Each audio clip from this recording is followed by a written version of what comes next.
An Ohio man missing since the mid-1990s. Melvin just fell off the face of the earth. It's almost like he ceased to exist, which is probably exactly what happened. Years later, his ex-wife disappeared too. It is very concerning now that both Melvin and Florence have both disappeared without a trace, really. What happened to Melvin and Florence Shoemaker? And could their only child be a focus of the investigation? His son has not been very cooperative and given several different explanations as to where his dad could be. Now a new chance to crack open these missing persons cases with the help of an elite team of cold case experts from across the country. Will it be enough to find out what happened to Melvin and Florence Shoemaker? We won't quit. It's not what we do. We keep looking until we find the answer. I'm Sara Goldenberg. I'm taking you inside these missing persons cold cases in our latest episode of Dark Side of the Land.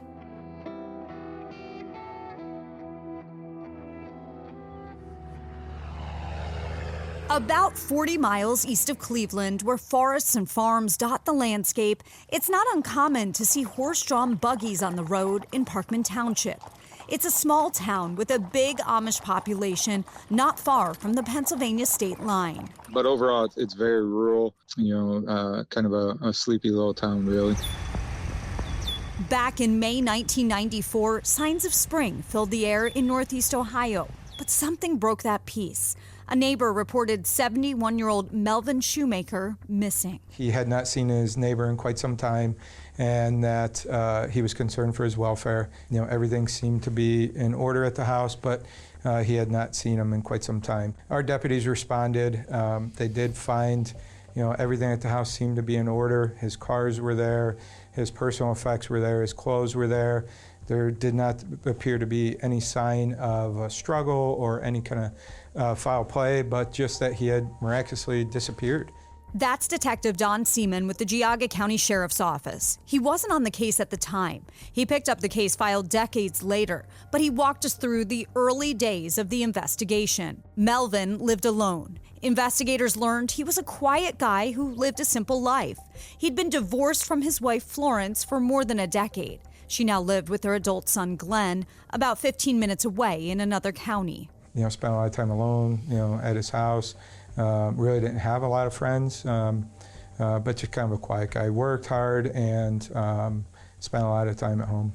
Melvin worked as a welder, and he had nearly $1 million in the bank. He was a hard worker, worked hard, saved a lot of money, had a sizable amount of money in different investments, bank accounts at the time of his disappearance, upwards of $800,000 to $1 million. So he just kind of lived a simple life, worked every day, spent a lot of time at home. He was an avid gun collector. Eventually we did do a search warrant at the residence. We did find, numerous guns, ammunition, but again, nothing to indicate any kind of foul play.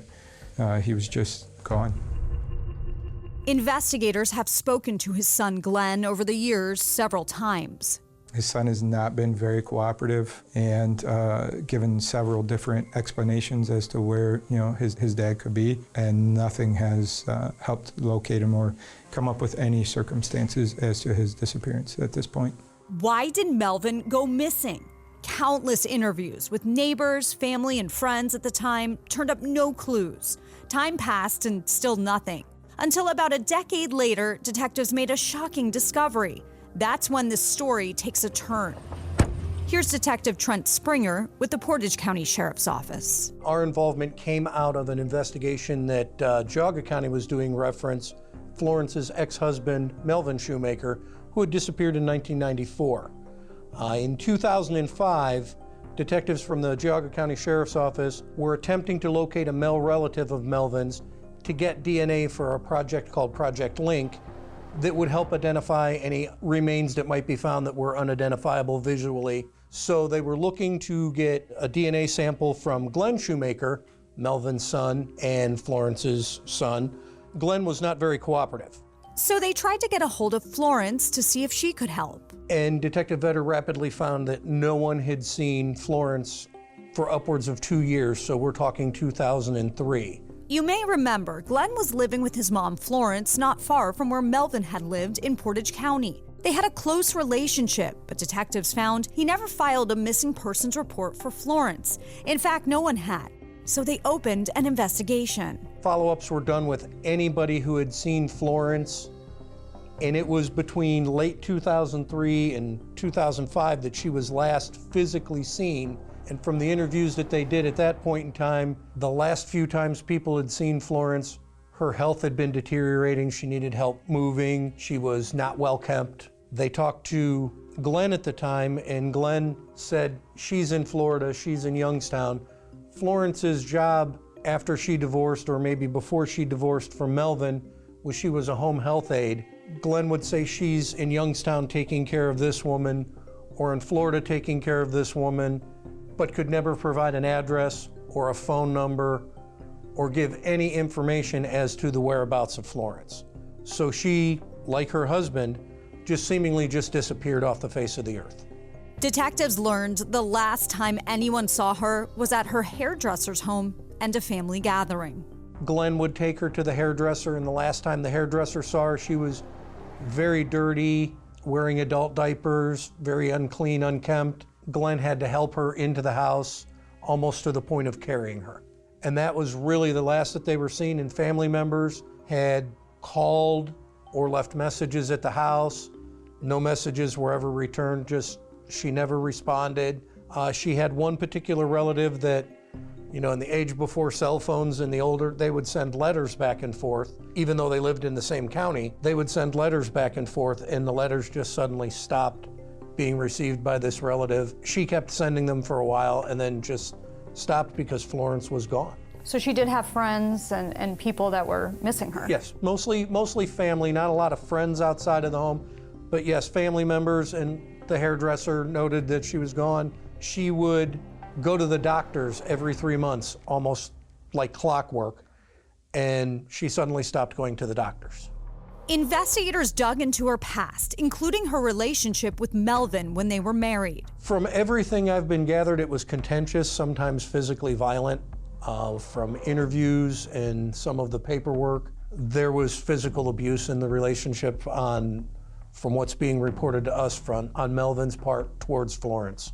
The divorce, Detective Springer says, didn't leave Florence with much. I don't know how it worked out, but she pretty much had the clothes on her back, went back to her home place where her mother lived, and was there until she disappeared. But why did they both disappear and so far apart in time? What happened to this former couple? Melvin went missing in 1994. Florence went missing nearly a decade later in 2003. Their disappearances left so many questions behind. And so did that seem suspicious to you? Oh, it was absolutely suspicious. Anytime someone just disappears and nobody can tell us where they went or anything about, what happened to them, yes, that's very suspicious. Florence's disappearance added even more urgency to Melvin's missing person case. Here's Detective Seaman. But it is very concerning now that both Melvin and Florence have both disappeared without a trace, really. This prompted detectives to get another search warrant in 2005 for Melvin's home in Parkman Township. They first searched it back in 1994. It's a small, simple house with tan siding, sitting on a hill off a busy road.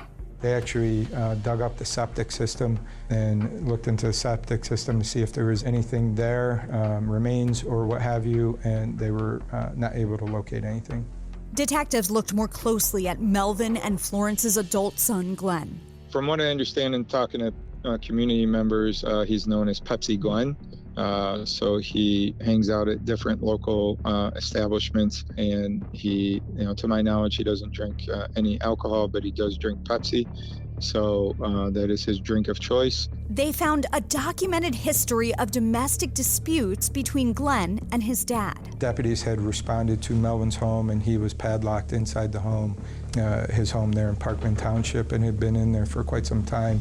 But at that time, the deputies were able to get him out of the home, and he did not want to pursue any type of criminal charges. He refused to at that point, yes. Detectives said Melvin was held at his home by Glenn back in 1978 for about 3 months. This was around the time his parents divorced. Glenn was in his early 20s. And Melvin indicates that Glenn had kept him in the house against his will, but that, he did have the ability to get out if he wanted to, but that he was concerned for his welfare and that Glenn would, do something and possibly, cause him physical harm if he did leave the house. A few years later, more calls came into deputies. In 1981 and 82, we had reports where Glenn had stalked or harassed women, again in 1981 and 1982, and neither one of them agreed to file any criminal charges. So at that time, we were never able to take any action against Glenn.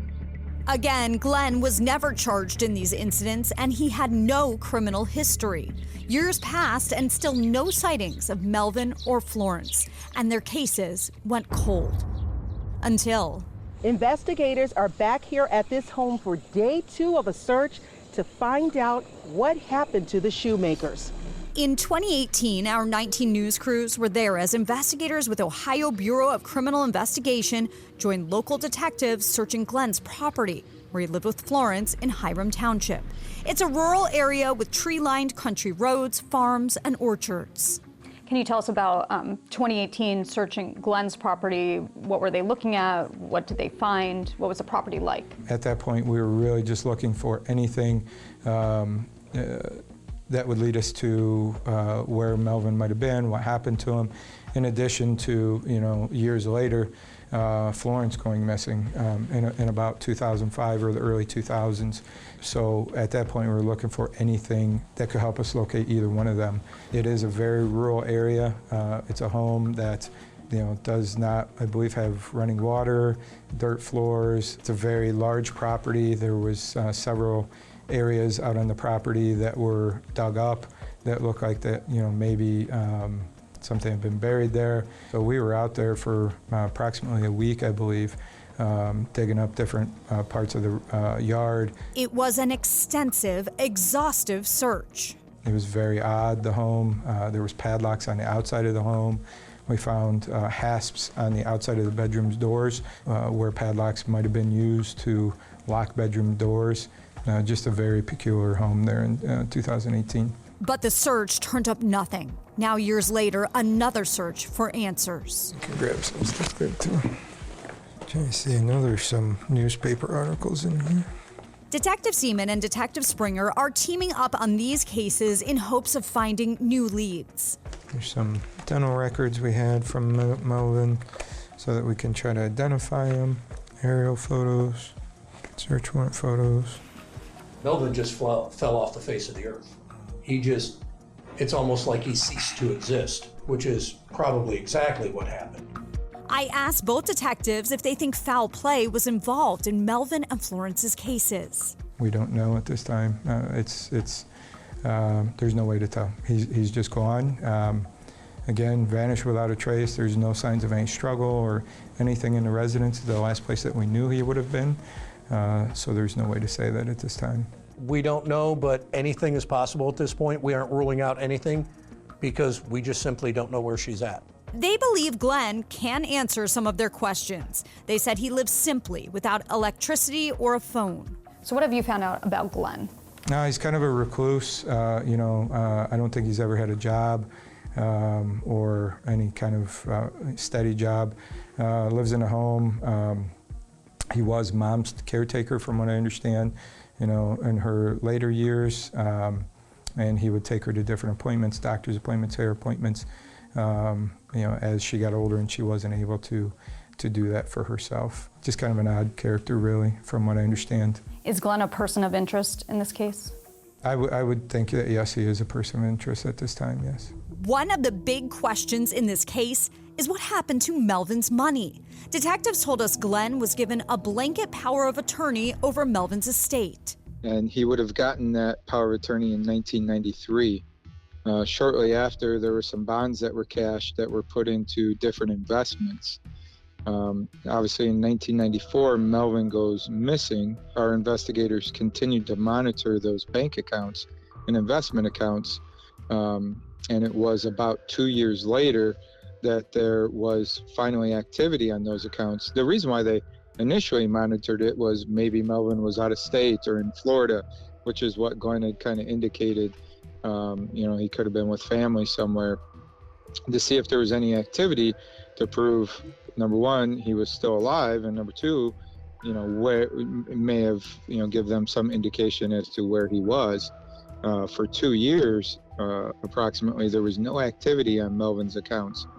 And then about 2 years after his disappearance, the investigators found that there was activity on the accounts, and that it was Glenn making the activity and pulling money out of the accounts, borrowing money against the investments. And over a year period of time, basically around $850,000 was taken out of those accounts, and the accounts were eventually closed after a couple of years. So where did that money go? We were looking up just like civil cases, and we saw he had recent bankruptcies, and it looks like he's had money troubles over the last few years. That's my understanding as well, that he did file bankruptcy and he's had some money troubles recently.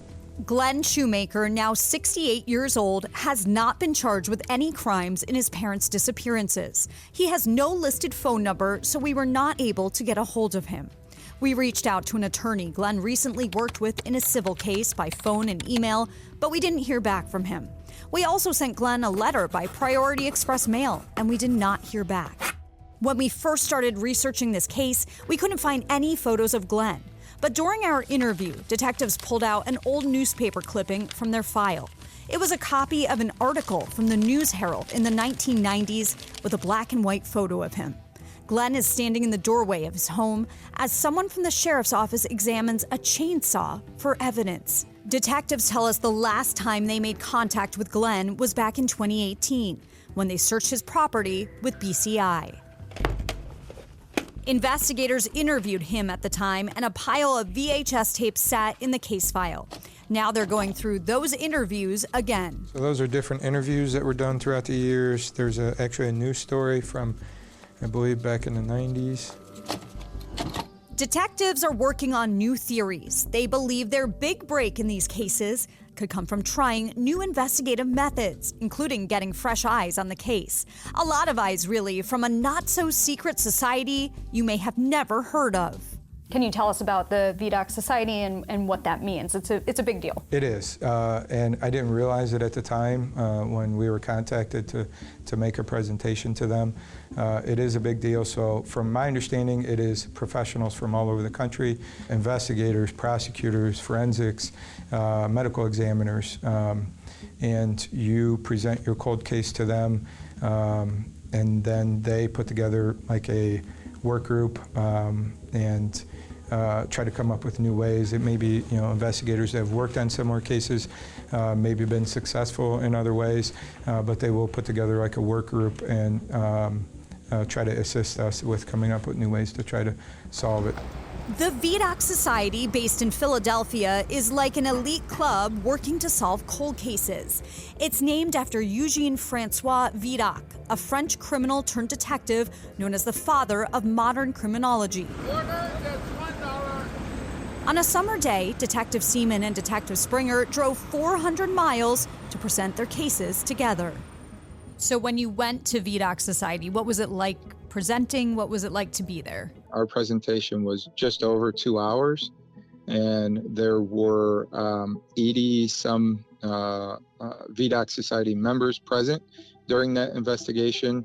It truly was an amazing experience. It was very much an open format. From here, members will help them come up with a game plan to explore new theories.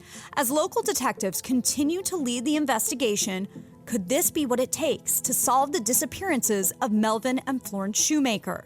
Right now, it's an uphill climb. What are the challenges in cold cases like this when time moves forward and there are less and less people to talk to? That's the biggest problem right there. Memories fade, and unfortunately, the people that are victims would be in their 90s or 100s now, so their relatives would be that old. So we may have lost a lot of people in the statements that we had that were made 20 years ago, or the statements that we're going to have to live with because we can't go back and talk to them again. we can't use today's technology, cell phones, tracking cell phones, that type of thing. So going back through these old reports and, trying to generate new leads. And again, the investigators throughout the years have exhausted everything they possibly can. They left no stone unturned. Another thing that's helping, more public eyes on the case. Our news story on the missing persons cases ran right before they made their big presentation in Philly. It's been tremendous, the amount of phone calls and tips that we've received already.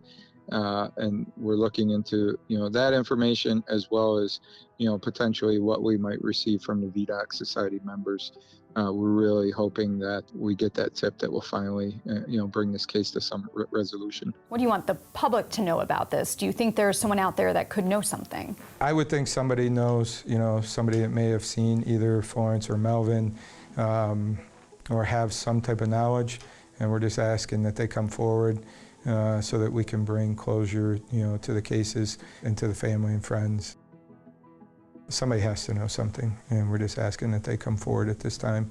For now, the mystery of what happened to Melvin and Florence lives on. As time continues to pass, they're not giving up. Are you optimistic about this case? I'm always optimistic.